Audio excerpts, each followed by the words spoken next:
Hello everyone, कैसे हैं आप लोग। उम्मीद करता हूं बढ़िया होंगे। टीचर एकेडमी में आपका स्वागत है। आज हम लोग देखेंगे जीन पियाजे का। जीन पियाजे के बारे में हम लोग को तीन चीज़ पढ़ना है। एक है जीन पियाजे का सिद्धांत, दूसरा है जीन पियाजे के अकॉर्डिंग उसकी अवस्था, विकास की अवस्था, और तीसरा है जीन पियाजे का नैतिक विकास। आज हम लोग एक टॉपिक को कंप्लीट करते हैं जो सबसे ज़्यादा क्वेश्चन पूछे जाते हैं यहाँ से और थोड़ा सा घुमावदार है। इसको अच्छे से समझिएगा। वह है जीन पियाजे के अकॉर्डिंग, जीन पियाजे के अनुसार विकास की अवस्था। तो हम लोग जीन पियाजे का एक थोड़ा सा परिचय लेते हैं कि जीन पियाजे ने किया क्या था, फिर उसके बाद उसकी अवस्था को देखते हैं। जीन पियाजे, बच्चे नए ज्ञान का निर्माण स्वयं करते हैं, यही धारणा रचनावाद कहलाती है। जीन पियाजे के अकॉर्डिंग जो है, जीन पियाजे ऐसे रचनावाद, संरचनावाद इसको बोलते हैं, कंस्ट्रक्टिव बोलते हैं। तो इसमें कंस्ट्रक्ट करता है, बच्चा अपना ज्ञान का निर्माण स्वयं करता है। वाइगोस्की के बारे में देखे थे, वाइगोस्की ने भी यही बात बोला था, ब्रूनर भी यही बात बोलते हैं और जीन पियाजे भी बोलते हैं। ये तीनों रचनावादी रहे हैं, संरचनावादी रहे हैं, कंस्ट्रक्ट करते हैं। इनका कहना है कि बच्चे किसी भी नए ज्ञान का निर्माण स्वयं करते हैं, स्वयं अपनी समझ से करते हैं। हम लोग को केवल समझ विकसित करना होता है। वो जैसे जैसे समझ विकसित होगा वो स्वयं अपना ज्ञान का निर्माण कर लेते हैं, वो हमारे अकॉर्डिंग नहीं चलते हैं। इसलिए जीन पियाजे का सिद्धांत जो है संज्ञानात्मक रचनावाद कहलाती है। संज्ञानात्मक, अब संज्ञानात्मक का मतलब क्या होता है? किसी चीज के बारे में विशेष जानकारी लेना ही संज्ञान कहलाता है। तो यहाँ संज्ञानात्मक रचनावाद का मतलब हो गया, तात्पर्य है कि बच्चे जो है किसी भी चीज़ जो नया ज्ञान जो ले रहे हैं, तो उस चीज़ को जो लेने का जो उनका प्रोसेस होगा, तो वो फोकस करेंगे किसी चीज़ पर और तब उसको समझ में आ जाता है। जैसे संज्ञान को ऐसे समझिए कि आप रास्ते में चल रहे हैं, बहुत सारे लोग चल रहे हैं, आपको संज्ञान नहीं है कि कौन लोग थे, लेकिन उसी में कोई अपना मिल जाता है या फिर आपका कहीं ध्यान चला जाता है तो आपको याद रह जाता है कि वो आदमी ऐसा दिख रहा था, तो वो संज्ञान हुआ। और आदमी को देखे वो संज्ञान नहीं हुआ, लेकिन विशेष रूप से किसी चीज़ पे आप जो फोकस किए उसको हम लोग संज्ञान बोलते हैं। तो यहाँ पर संज्ञानात्मक रचनावाद, रचनावाद मतलब क्या? उसके बारे में अपना समझ अपने तरीका से विकसित करना। जीन पियाजे स्विट्जरलैंड के रहने वाले थे, इसलिए इनको बोला जाता है स्विस मनोवैज्ञानिक। स्विट्जरलैंड के जो रहने वाले होते हैं, जो वहाँ सिटीजन होते हैं, उसको हम लोग स्विस बोलते हैं। जीन पियाजे जो है अल्फ्रेड बिने के साथ इन्होंने बुद्धि परीक्षण पे कार्य किया था। जब बुद्धि परीक्षण पे कार्य कर रहे थे उसी टाइम उन्होंने संज्ञानात्मक विकास पर भी कार्य किया। तो संज्ञानात्मक विकास पर कार्य करने का मूल रूप से श्रेय जो है वो जीन पियाजे को जाता है। इसलिए कहा जाता है कि संज्ञानात्मक विकास का सिद्धांत किसने दिया? तो जीन पियाजे ने दिया। मूल रूप से इन्हीं का था, फिर और भी लोग इस पर बाद में रिसर्च करते हैं। पियाजे के अनुसार मानव शिशु अपनी बोधात्मक और गत्यात्मक गतिविधियों के द्वारा संज्ञानात्मक ढांचे का निर्माण करते हैं। अब मानव शिशु, यहाँ पर उन्होंने अपने 3 बच्चे थे उनके, और 3 बच्चे के ऊपर उन्होंने अपना प्रयोग किया था, देखा था, उसको ऑब्जर्व किया था और उसी से सिद्धांत बनाया था। यह इनकी आलोचना भी है, क्योंकि अपने केवल 3 बच्चे को देखे और अपने ही बच्चे के आधार पर सबको बना लिए। तो उन्होंने देखा क्या कि बच्चे जो होते हैं वो बोधात्मक मतलब उसका मेंटल जो होता है, बोध होना किसी चीज़ के बारे में, मेंटल एबिलिटी उसका डेवलप होना, तो बोध जो होता है तो वह कैसे होता है? तो अपनी बोधात्मक गत्यात्मक मतलब शरीर की गति के द्वारा। एक हो गया कि शरीर के गति के द्वारा, एक हो गया मानसिक द्वारा। तो मानसिक मतलब बोधात्मक और गत्यात्मक मतलब शरीर की गतिविधि द्वारा किसी भी संज्ञानात्मक ढांचे का निर्माण करते हैं। अब ये है क्या? इसको जब आप इसकी अवस्था को समझेंगे तो समझ में आ जाएगा कि गत्यात्मक कब था और बोधात्मक कब हो गया। उनका कहना था कि उम्र के खास पड़ाव के पहले बच्चे में क्रियात्मक अचलता रहती है। उन्होंने अपनी अवस्था को 4 स्टेज में 4 अवस्थाएं बांटा, और उनका कहना था कि एक अवस्था पूरा होगा, फिर उसका दूसरी अवस्था पूरा होगा, फिर तीसरा होगा, फिर चौथा होगा। Stage by stage, step by step होगा।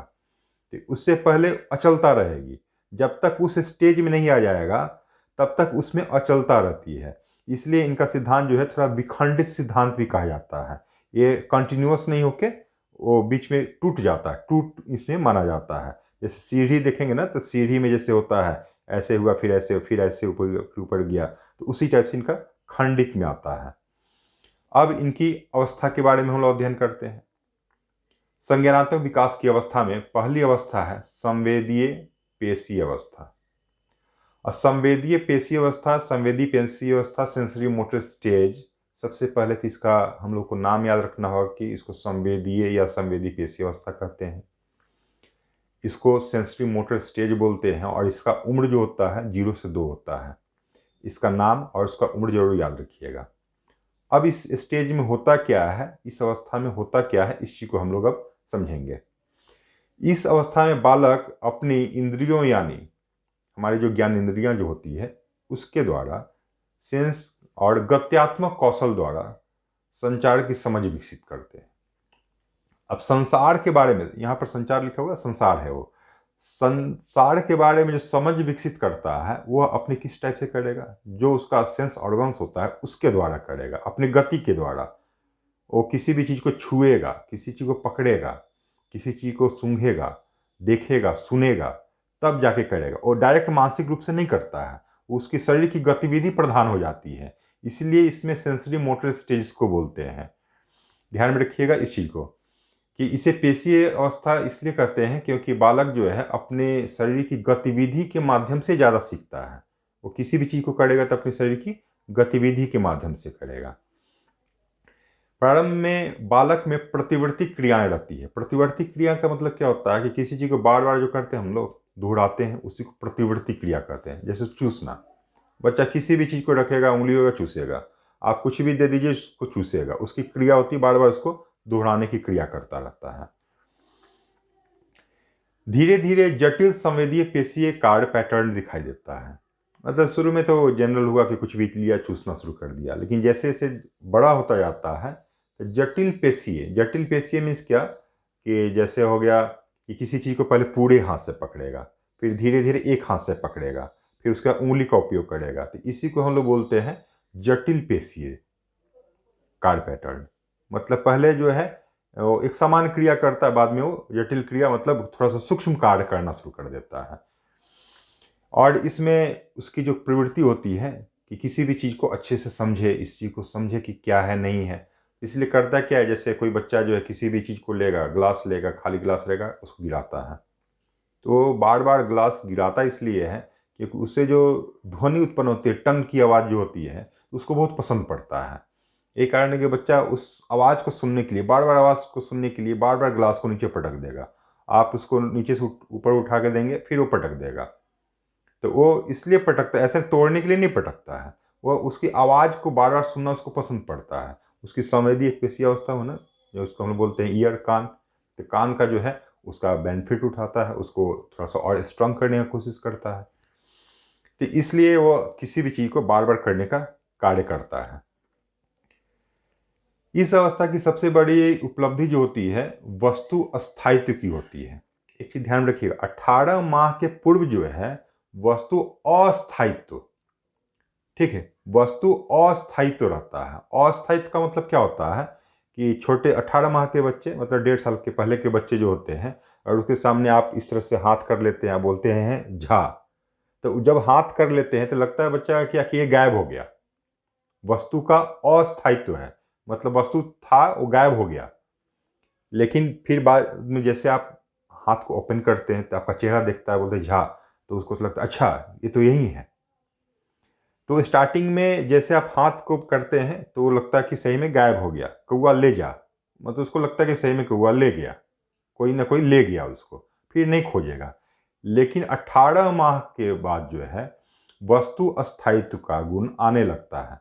वस्तु अस्थायित्व का मतलब क्या हो गया, अब आप 18 माह के बाद के बच्चे जो होते हैं उसके सामने अगर आप हाथ करते हैं या फिर बोलते हैं कौआ ले जा, तो उसको समझ में आ जाता है कि कौआ नहीं ले गया हुआ है, वो आसपास में कहीं सामान छुपाया हुआ है या इस हाथ के पीछे कोई आदमी छुपा हुआ है।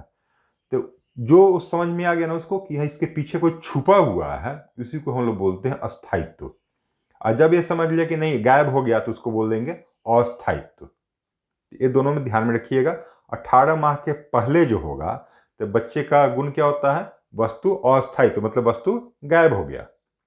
लेकिन 18 माह के उपरांत बच्चा क्या समझने लगता है कि वस्तु अब है, पीछे है, जिसके छुपा हुआ है। आप कोई चादर रख लेते हैं, आप तौलिया रख लेते हैं सामने, आप उसके पीछे छुप जाते हैं तो तौलिया को हटा कर देखता है, उस चादर को हटा कर देखता है आप पीछे छुपे हुए हैं, वो ये नहीं समझता कि आप गायब हो गए। ठीक, तो इस चीज को ध्यान में रखिएगा। ये पहली अवस्था में होता है। दूसरी अवस्था है पूर्व संक्रियात्मक अवस्था, प्री ऑपरेशनल स्टेज। 2 से 7 वर्ष, इसका उम्र याद हमेशा रखिएगा। पूर्व संक्रियात्मक, पूर्व संक्रियात्मक का मतलब क्या होता है, संक्रिया मतलब होता है क्रिया करना, किसी चीज को ऑपरेंट करना, क्रिया करना।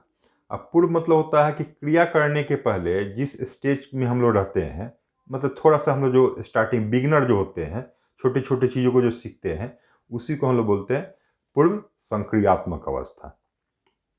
अब इसको 2 भागों में बांटा गया है, एक प्राक संप्रत्यात्मक। अब प्राक संप्रत्यात्मक अवधि और अंतर्दर्शी अवधि क्या है, इसी को आप समझिए। प्राक संप्रत्यात्मक अवधि या 2 से 4 वर्ष तक होता है। ये इसका एज बहुत महत्वपूर्ण नहीं, केवल याद रखिएगा कि क्या होता है, क्योंकि थोड़ा सा अंतर है इसमें। क्योंकि 2 वर्ष का बच्चा जो सोचेगा सो और 6 वर्ष का बच्चा सोचेगा सो, दोनों में थोड़ा अंतर होता है, इसलिए इसको 2 भागों में बांटा हुआ है। अब प्राक संप्रत्यात्मक, संप्रत्यय मतलब कॉन्सेप्ट, प्राक मतलब पहले, मतलब पहला कॉन्सेप्ट जो बनाता है उसके बारे में समझिए।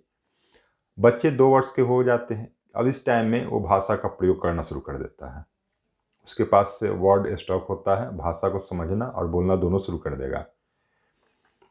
और भाषा का प्रयोग के द्वारा जो है वो किसी भी चीज़ को अब सीखता है। तो जीन पियाजे भाषा और चिंतन के बारे में थोड़ा सा एक चीज और भी बोलते हैं कि पहले चिंतन आता है फिर बाद में भाषा आता है। वाइगोस्की का हम लोग जो देखे थे उसमें उल्टा था, पहले भाषा आता है फिर बाद में चिंतन आता है। और इनका कहना था नहीं, पहले चिंतन आएगा फिर बाद में भाषा आएगा, उल्टा होता है, रिवर्स, याद रखिएगा। इस अवस्था में उसका एक कॉन्सेप्ट क्या होता है कि आत्म केंद्रिता होती है।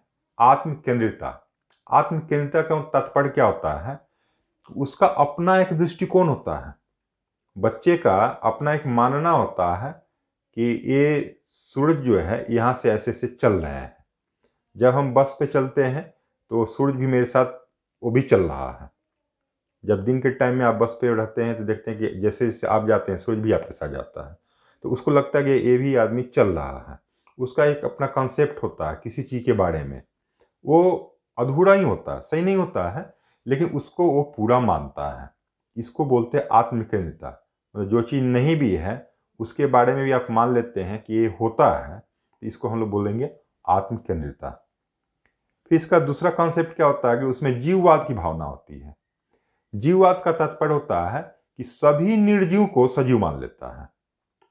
जैसे छोटे से कोई गुड़िया है, कोई डॉल है या कोई सामान है, वो गिर गया तो बच्चे गिरते हैं तो लोग बड़े बोलते हैं ओहो चोट लग गया, आह चोट लग गया। अब जो गुड़िया जो है, डॉल है, निर्जीव है, लेकिन अगर वो गिर जाए तो बच्चे उसको उठाते हैं और फिर बोलते ओह इसको चोट लग गया, मतलब उसको लगता है कि ये भी जीव है। हम चल रहे हैं, हम भी जीव हैं, पंखा चल रहा वो भी जीव है। जैसे हमको कष्ट होगा उस टाइप से पंखा को भी कष्ट होगा।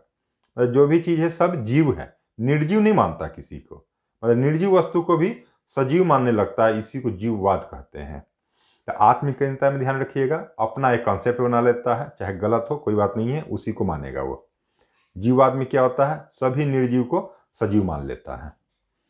तो यह प्राक संप्रत्यात्मक अवधि में एक 2 महत्वपूर्ण चीज है, आत्मकेंद्रिता और जीववाद। अभी हम लोग जो देख रहे हैं पूर्व संक्रियात्मक अवस्था, मतलब पहले का, मतलब छोटा बिगिनर वाला स्टेज हम लोग देख रहे हैं। इस अवस्था में अब दूसरी जो अंतर्दर्शी अवधि होती है, जिसको 4 to 7 ईयर्स बोलते हैं, 4 से 7 वर्ष तक, बच्चे में प्रारंभिक तर्क शक्ति आ जाती है। प्रारंभिक तर्क शक्ति का तात्पर्य क्या होता है कि किसी भी चीज को तर्क करने की क्रिया जो है, मतलब थोड़ी बहुत तर्क करना, वो सीख जाता है। बहुत बढ़िया तर्क नहीं करेगा, फिर आप अगर तर्क करेंगे तो फंस भी जाएगा, लेकिन वो सीखना शुरू हो जाता है। तो प्रारंभिक तर्क उसी को बोलते हैं। जैसे ABCD 1 2 3 सब सीखना, क ख सीखना, तो छोटा छोटा सब क्रिया होता है। किसी भी चीज़ को गिन लेगा कि 1 के बाद 2 होता है, उसका 3 होगा, उसका 4 होगा, तो वो गिनना शुरू कर देता है। इसको हम लोग बोलेंगे प्रारंभिक तर्क। प्रारंभिक मतलब बिगिनर लेवल का तर्क।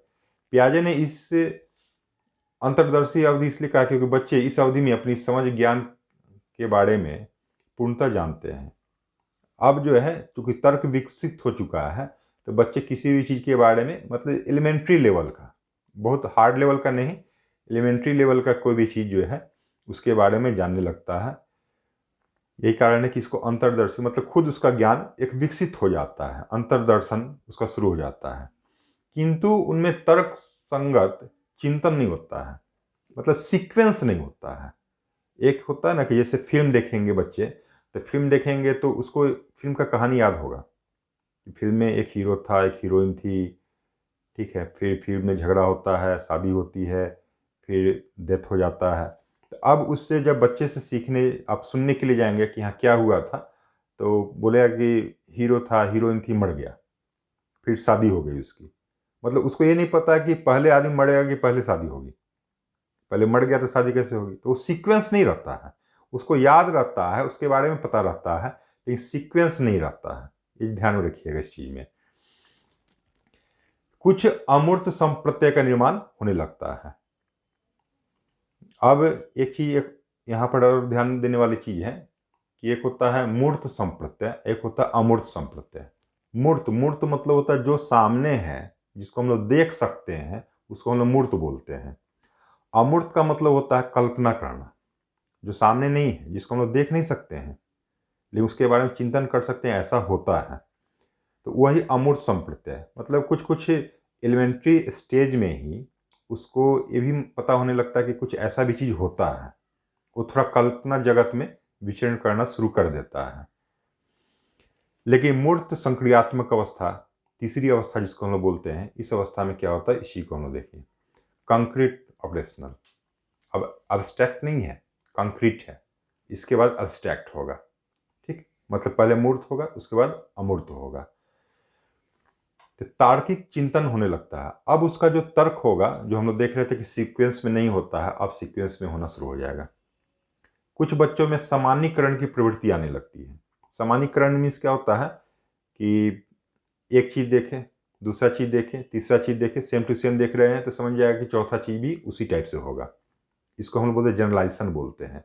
जनरलाइज कर लेता है कि 1 के बाद 2 होगा, तो 2 के बाद 3 होगा, तो 3 के बाद 4 होगा, तो 4 के बाद क्या होगा, तो ऑटोमेटिक उसको पता चल जाता है। इसको जनरलाइज बोलते हैं। और 1 के बाद 3 है, 3 के बाद 5 है, 5 के बाद 7 है, तो 7 के बाद कौन सा होगा, तो 8 नहीं बोलेगा वो, अब बोलेगा 9 होगा, क्योंकि वो जान रहा है कि बीच बीच में एक एक गैप है। सामान्यीकरण कर लिया। इस अवस्था में बालक 3 महत्वपूर्ण संप्रत्यय विकसित कर लेते हैं। संरक्षण। संरक्षण का तात्पर्य होता है कि किसी चीज के बारे में उसका एक कॉन्सेप्ट बन जाता है कि ये है, उसको संरक्षण बोलते हैं। स्टार्टिंग में संरक्षण नहीं होता है, स्टार्टिंग में किसी भी चीज़ के बारे में संरक्षण नहीं होता है कि इसको क्या बोलते हैं, इसको क्या बोलते हैं। लेकिन अब हर चीज़ के बारे में जानने लगता है, इसको क्या बोलते हैं, इसको क्या बोलते हैं, इसको क्या बोलते हैं। जैसे त्रिभुज हुआ, तो त्रिभुज के बारे में बच्चे जानते हैं कि 3 भुजा हुआ तो त्रिभुज हो गया।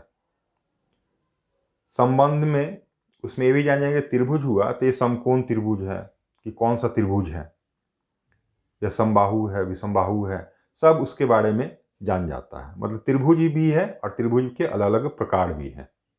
ये गणित का उदाहरण था, ये आगे चल के आपको काम दे भी देगा गणित के पेडागोजी में। तो गणित पेडागोजी में ध्यान में रखिएगा इस चीज़ को। तो संरक्षण का मतलब हो गया किसी चीज़ के बारे में कोई नाम देना और उसके बारे में जानकारी रखना, इसको संरक्षण बोलते हैं। संबंध का मतलब हो गया कि उसके बारे में दोनों एक ही चीज़ नहीं है। जैसे हीरोइन है, तो स्टार्टिंग में हम लोग को भी लगता था कि सब हीरोइन एक ही जैसी होती है, लेकिन बाद में पता चला कि नहीं, ये श्रीदेवी है, माधुरी दीक्षित है, दोनों अलग अलग है। तो ये संबंध है, जिनमें दोनों हीरोइन है लेकिन अलग अलग है। तो संरक्षण के द्वारा हम लोग संबंध को स्थापित करते हैं, और वही हमारा वर्गीकरण हो जाता है, क्लासिफिकेशन करते हैं कि ये हीरोइन हुआ, ये हीरोइन हुआ, ये हीरोइन हुआ, ठीक। इसमें एक और गुण आ जाता है पलटावी। तीसरी अवस्था में, दूसरी अवस्था में अपलटावी स्थिति रहती है। मैं बच्चे को बोलेंगे 2 और 3 कितना होगा, तो 5, नो प्रॉब्लम, बच्चा समझ में आया, उसको आ गया। लेकिन अगर बोलेंगे 3 और 2 5 होता है, तो बच्चा इस चीज को नहीं समझ पाता है, इसको बोलते हैं अपलटावी। तो दूसरी अवस्था में अपलटावी गुण रहता है, लेकिन तीसरी अवस्था जब आएगा तो उसमें पलटावी गुण आ जाता है, मतलब पलट के भी 1 और 4 5 होता है, 2 और 3 भी 5 होता है, 3 और 2 भी 5 होता है। तो किसी प्रकार से उलट फेर करके भी देखेंगे तो इसको बोलते हैं पलटावी, मतलब पलट के देख सकता है, पलट के समझ सकता है, इसको बोलते हैं पलटावी। तो पलटावी गुण कब आएगा, उसकी तीसरी अवस्था में, मूर्त संक्रियात्मक अवस्था में। अब पूर्व संक्रियात्मक अवस्था में क्या होगा, अपलटावी, मतलब पलट नहीं सकता है, उसको बोलेंगे ना कि 5 और 10 जो है 15 होता है, ठीक है। लेकिन बोलेंगे कि अगर 7 और 8 15 होता है तो समझ नहीं आएगा उसको, या बोलेंगे कि 10 और 5 15 होता है तो उल्टा नहीं समझ में आएगा उसको। तो उल्टा नहीं कर पाया तो इसको हम लोग बोलते हैं अपलटावी, और जब उलट दिया, उलट के भी समझ में गया, तो उसको बोलते हैं पलटावी, मतलब पलट के भी समझ गया, ठीक। इसकी चौथी अवस्था जो होती है, इसको बोलते हैं औपचारिक संक्रियात्मक अवस्था, फॉर्मल ऑपरेशनल स्टेज। इसको अमूर्त भी हम लोग बोलते हैं। अमूर्त इसमें लिए बोलते हैं 11 वर्ष से अधिक होता है, इसको कहीं कहीं 17 वर्ष भी है, 18 वर्ष भी है, 18 वर्ष मान के चलिएगा, 11 वर्ष से अधिक, ठीक। अमूर्त इसलिए बोलते हैं क्योंकि इस अवस्था में चिंतन जो है अधिक अमूर्त हो जाता है। अब किसी भी चीज को अच्छे से बच्चे समझना शुरू कर देते हैं, अब उसको किसी प्रकार की कोई कठिनाई नहीं होती है किसी चीज को समझने के लिए। आप उसे गणित की जटिल से जटिल क्रिया दीजिए, कोई प्रॉब्लम नहीं, वो समझ जाएगा। इसमें अधिक क्रमबद्धता होती है, जो हम लोग पिछले क्लास में देखे थे, मतलब पिछले स्टेज में देखे थे कि क्रमबद्धता की थोड़ी कमी थी। अब इसमें बहुत ही एक्यूरेसी होती है, एकदम पहले क्या हुआ, उसके बाद क्या, उसके बाद क्या, उसके बाद क्या हुआ, प्रत्येक चीज को अच्छे से समझता है। अब किसी भी चीज को समझने के लिए अधिक लचीलापन लाता है वह। अधिक लचीलापन का तात्पर्य हो गया कि वह बच्चा जो है किसी भी चीज को इधर करके उधर करके, काट छाट करके, इसको यहाँ से मिला के, जैसे समीकरण हम लोग देखते हैं गणित में कि समीकरण 1, समीकरण 2, समीकरण 3, समीकरण 1 और 2 को मिलाने पर फिर आया तो समीकरण 3 से फिर किए, मतलब उलट पुलट करके, इसको हम बोलते हैं उल्टा पुल्टा करके, किसी प्रकार से लचीलापन ला के उस चीज को सॉल्व करने की शक्ति, तो तर्क शक्ति तीव्र हो जाती है। मोटा मोटी मानिए कि इस अवस्था में सब कुछ पूर्ण हो जाता है। वे निगमनात्मक पूर्व कल्पना तर्क का प्रयोग समस्या हल में करते हैं। एक होता आगमनात्मक, मतलब उदाहरण पहले नियम बाद में, और एक होता निगमनात्मक। तो इसमें अब क्या करेगा, ये अंतिम अवस्था है, इस अवस्था में निगमनात्मक करता है, मतलब नियम पहले जान लेता है, नियम के आधार पर किसी भी चीज को बनाना शुरू कर देता है। इसको हम लोग आगे चलकर डिटेल में देखेंगे, निगमनात्मक आगमनात्मक क्या होता है। अमूर्त समस्याओं के समाधान के लिए बालक काल्पनिक संभावनाओं का निर्माण करने लगते हैं।